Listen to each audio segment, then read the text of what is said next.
India is considered as the pharmacy of the world. Now, 60% of the drugs utilized in the United States of America are of Indian origin. So these are generics produced in India, where India has established itself over the years. This is possibly well known to many people in the world. Having said that, an important fact that is not known is that 60% of the vaccines supplied in the world, whether it be Africa or Europe or Southeast Asia or anywhere, are of Indian origin. So India is perceived and is an important player in the vaccines for supply for the world. That is the most important point to remember.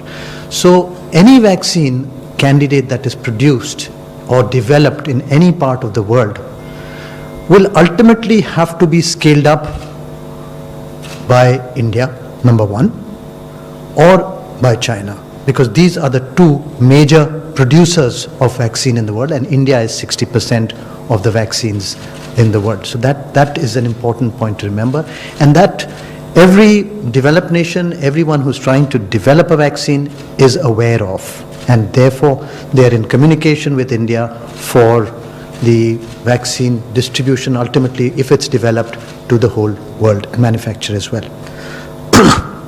Over and above that, there are two Indian indigenous candidate vaccines, and they have undergone successful toxicity studies in rats, in mice, and in rabbits, and these data was submitted to the Drug Controller General of India, following which both these candidate vaccines got clearance to start the early phase human trials early this month.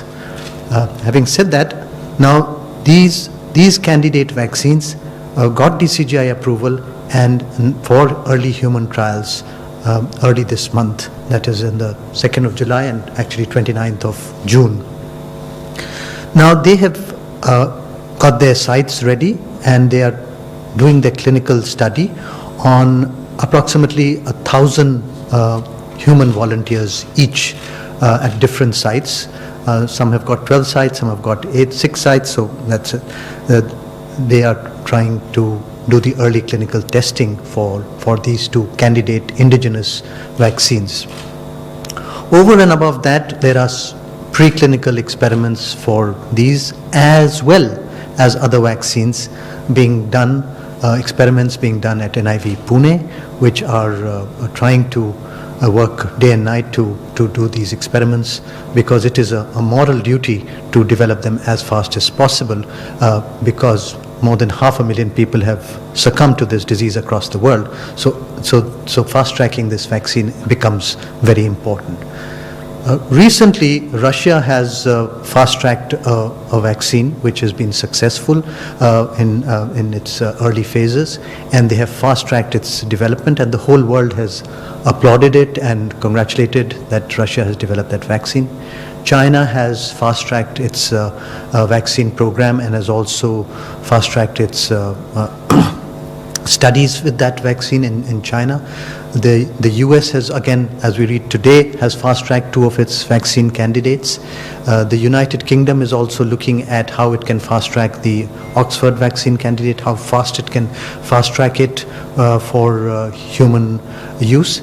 And from India's perspective, we have 2 candidate vaccines which we are trying all our efforts to fast track it, and it is the moral duty that there should not be a delay by not even a day for the IRB or the regulatory clearances for these vaccines, so that we can break the transmission of the virus as soon as possible and take care of this disease, which is a global pandemic.